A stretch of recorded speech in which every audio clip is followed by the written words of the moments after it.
Salam sejahtera. Beberapa sehari selepas PRK di Sungai Bakap, sekali lagi yang di Pertuan Agong akhirnya bersuara.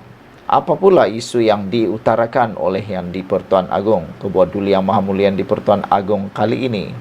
Baginda memberikan tita, menyatakan bahawa buka aib di media sosial antara punca perpecahan titah agong.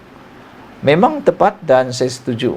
Kita perlu setujui apa yang dinyatakan dan dititahkan oleh Ketua Duli Yang Maha Mulia di Pertuan Agong ini. Memang tepat sekali. Banyak perkara yang dikongsikan di media sosial sekarang ini bukan membawa kepada perpaduan, tetapi lebih kepada perpecahan.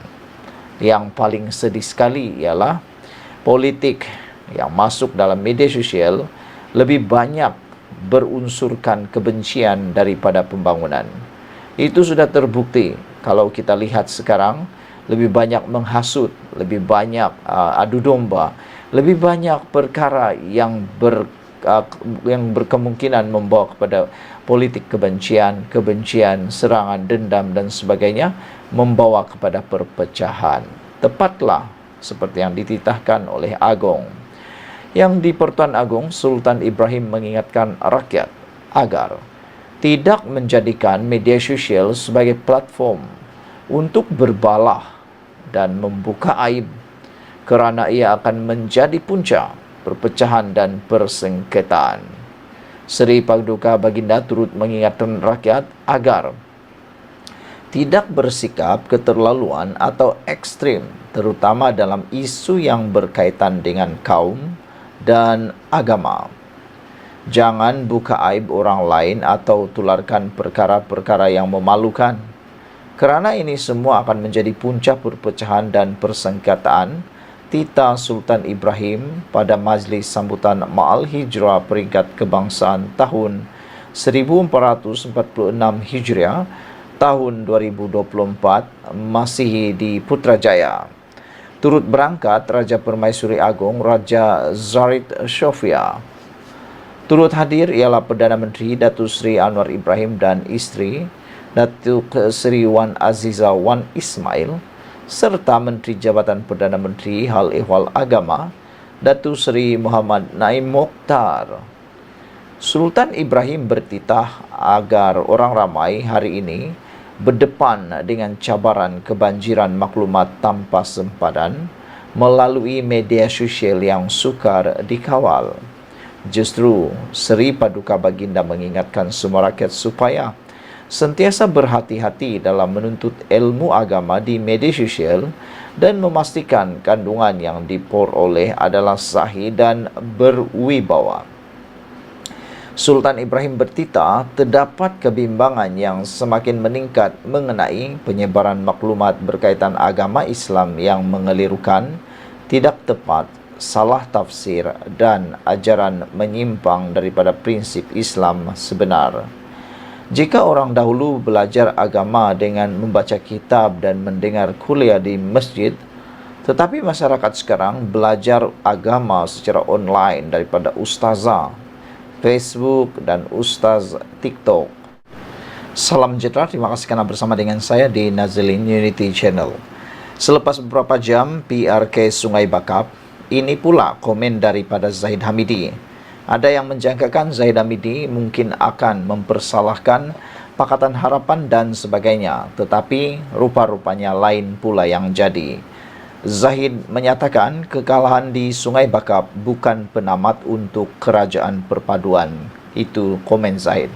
Diucapkan tahniah, terima kasih dan sabas kepada Datuk Seri Zahid Hamidi kerana beliau begitu berjiwa besar. Beliau kata, bukan penamat untuk kerajaan perpaduan. Bermaksud, meskipun mereka kalah, mereka tidak akan berpisah. Jadi tiadalah harapan untuk orang yang kata dalam komen di ruangan komen konten saya, ada yang kata lebih baik UMNO dan Perikatan Nasional bersama MCA dan juga gerakan membentuk pakatan baru. Tetapi dengan komen terkini Zahid Hamidi ini, musnah harapan Perikatan Nasional mahu memancing UMNO untuk membentuk kerajaan. Kena kata Zahid, ini bukan penamat untuk kerajaan perpaduan. Pastinya berita itu adalah berita yang paling malang sekali diterima oleh Muhyiddin Yassin yang mungkin berniat untuk menjadi Perdana Menteri sekali lagi, membentuk kerajaan bersama dengan UMNO. Kekalahan calon PH dalam PRK Dun Sungai Bakap, Pulau Pinang semalam bukanlah penamat kepada gabungan parti dalam kerajaan perpaduan, khususnya UMNO untuk menghadapi PRK seterusnya, kata Zahid Hamidi. Presiden UMNO Datuk Seri Dr. Ahmad Zahid Hamidi berkata, parti-parti komponen berkenaan akan terus berusaha dan berazam membawa kemenangan kepada calon kerajaan perpaduan dalam PRK akan datang. Kita terima kekalahan itu keputusan rakyat, kata Zahid lagi. Ini bukan penghujung, jalan terakhir PRK bagi mana-mana calon dalam parti komponen kerajaan perpaduan, kata Zahid lagi. Semasa ditemui pemberita selepas merasmikan mesyuarat UMNO bahagian Kota Melaka di Dewan Komuniti Teluk Mas di Melaka hari ini. Turut hadir pengerusi UMNO Negeri merangkap Ketua Menteri Melaka Datuk Seri Abdul Rauf Yusof dan Ketua UMNO Kota Melaka yang juga ex-Kepelancongan Warisan Seni dan Budaya Negeri Datuk Abdul Razak Abdul Rahman. Perikatan Nasional mengekalkan status quo di Sungai Bakap selepas calonnya Abidin Ismail menang dengan majoriti yang besar 4,267 undi setelah menewaskan calon PH Dr. Johari Arifin. PRK Dun Sungai Bakap diadakan susulan kematian penyandangnya Nur Zamri Latif yang dipertua pas nibung tebal pada 24 Mei lepas akibat keradangan dalam perut. Sementara itu, Ahmad Zahid dalam ucapannya mengingatkan ahli UMNO agar melakukan perubahan dalam memenangi hati pengundi. Kita harus ingat, politik sekarang bukan politik pembangunan semata-mata, malah politik sekarang ialah politik isu dan sentimen yang mesti dijuarai. Berapa orang dalam kalangan kita yang berani jawab dan pertahankan ketua kita bila dihentam? Kita hanya pandai tularkan sesuatu isu dengan kawan-kawan. Dalam situasi ini kita harus bangkit dan sedar dari sekarang, kata Zahid lagi. Saya setuju apabila Zahid kata berapa ramai dalam kalangan kita yang berani jawab dan pertahankan ketua bila dia dihentam. Kita hanya pandai tularkan sesuatu isu dengan kawan-kawan. Dalam situasi ini kita harus bangkit dan sedar dari sekarang, katanya lagi. Apabila Zahid menyadari bahawa politik sekarang bukan politik pembangunan semata-mata, politik sekarang ialah politik isu dan sentimen yang mesti dijuarai, ini satu kesedaran yang patut kita puji. Kerana betul dan tepat apa yang dikatakan oleh Zahid Hamidi, bahawa politik sekarang bukan lagi politik seperti 20 atau 5 tahun yang lepas. Politik sekarang mesti memenangi sentimen, mesti memenangi naratif dan bukan sekadar bercakap tentang politik pembangunan. Apabila pendapat kamu? Sekian dulu untuk kali ini. Jangan lupa tinggalkan komen anda. Malaysia kita punya, kita juga sama-sama cintai Malaysiaku. Bye-bye. Selamat petang, salam sejahtera. Tadi ada satu konten, ada satu TikToker. Dia cerita tentang kekalahan Pakatan Harapan di PRK Sungai Bakap. Ceritanya bukan cerita yang menghina, bukan cerita nak memaki hamun.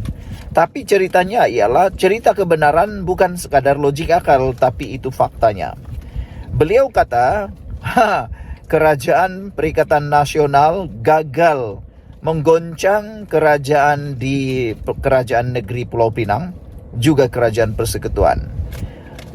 Kalau sebelum ini antara naratif yang dimainkan oleh Perikatan Nasional dalam PRK Sungai Bakap ialah, kata mereka, kalau Pakatan Harapan kalah di PRK Sungai Bakap, akan ada tergoncang di kerajaan negeri Pulau Pinang dan juga persekutuan. Tapi nampaknya itu semua adalah pembohongan belaka. Mana ada kerajaan negeri Pulau Pinang goncang? mana ada kerajaan persekutuan goncang. Ada seorang tu dia komen kat saya. Mereka memberikan personal komen kepada saya.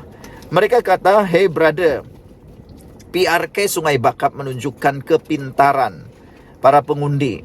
Sudah pandai menilai apa yang boleh dibuat oleh persekutuan dan kerajaan negeri." Mereka merujuk kepada persekutuan. Kata mereka, bila pula Anwar Ibrahim nak turunkan harga minyak seperti yang dijanji, kalau aku menang, harga minyak akan turun.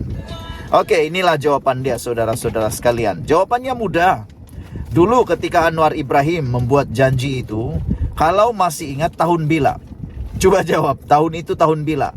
Kalau tak silap saya 10 tahun yang lampau, yang lepas. Waktu tu harga minyak masih rendah. Waktu tu sepatutnya dibuat harga diturunkan, bukan sekarang. Waktu tu harga minyak sotong murah, patutnya boleh diturunkan. Dan waktu itu hutang negara belum lagi 1 triliun ringgit. Sekarang ini kalau diturunkan harga minyak dan ditambah lagi dengan janji yang anda nak konon dituntut itu, harga hutang Malaysia akan meningkat bukan sekadar 1 triliun. Silap-silap hari bulan 4 tahun 3 tahun akan datang, Malaysia akan ada hutang 2 triliun. Nak bayar macam mana? Anda jawab sendirilah. Tapi aku nak tanya jugalah kepada kawan-kawan di luar sana, yang walaun-walaun sana tu yang kononnya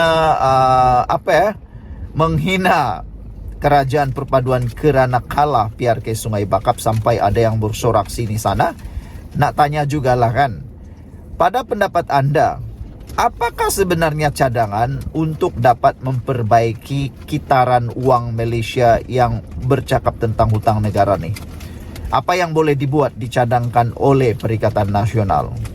Selain daripada tu, agak-agak lah kan, kalau Anwar Ibrahim itu betul-betul lah dia digantikan oleh Muhyiddin Yassin kah, Taqiyuddin Hasan kah, Hamzah Zainuddin kah, ataupun Tun Mahathir Mohamad kah, agak-agak nanti mereka boleh buat apa? Apakah yang mereka akan buat? Adakah mereka akan putar U-turn balik keputusan Anwar Ibrahim seperti yang anda mahu, yaitu menurunkan harga semula? Atau jangan-jangan seperti kata Rafizi Ramli semalam, orang akan menghargai jasa Anwar Ibrahim nanti 10 tahun akan datang, sebab Anwar Ibrahim sanggup ambil langkah tidak popular, iaitu mengurangkan ataupun membuat penyasaran subsidi diesel bersasar. Adakah waktu itu orang akan bersyukur, terutamanya pemimpin pada waktu itu, Perdana Menteri pada waktu itu, kerana dia tidak perlu lagi menempuh risiko mengambil keputusan yang tidak popular. Mereka hanya perlu teruskan. Macam dululah kan, waktu Tun Mahathir menjadi Perdana Menteri, dia terbukti pernah mempromosikan Malaysia kepada BlackRock. Waktu tu mereka pula mahu menawarkan, mahu menarik pelaburan. Tapi sekarang ni mereka pula yang bising. Jangan-jangan nanti pada waktu tu mereka akan bersyukur sebab Anwar Ibrahim memulakan langkah pengurangan hutang negara sebanyak 1 triliun lebih tu. Nanti jangan-jangan mereka bukannya mengurangkan, tapi pula meneruskan dan menambah pula. Nanti mereka akan putar spin semula. Dulu Anwar Ibrahim pun buat, jadi kami pun buat. Macam itulah. Selain itu, nak tanya jugalah kan, apa rancangan ahli Dewan Undangan Negeri baru di Sungai Bakap, iaitu Abang Bidin, yang baru menang baru-baru ni. Apa rancangan dia untuk penambahbaikan, terutamanya air di Sungai Bakap?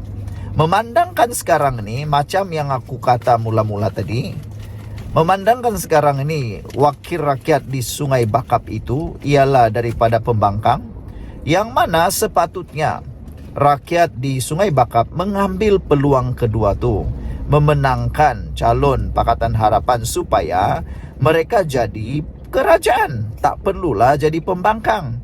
Kata beberapa netizen di dalam ruangan komen di konten saya, kata mereka, nanti Menyesallah juga orang-orang Sungai Bakap tu menjadi pembangkang, kata mereka. Tapi pada pendapat saya, ada juga kebaikanlah Sungai Bakap jadi pembangkang. Karena nanti harap-harap mereka jadi tukang semak imbang yang baik. Tapi malangnya pembangkang ini, biasanya kita pun tahu, mereka akan sukar untuk berhubung dengan kerajaan negeri. Kerana tentulah kalau kita pun jadi kerajaan, kita akan menjadikan keutamaan itu ialah ahli-ahli Dewan Undangan Negeri kerajaan.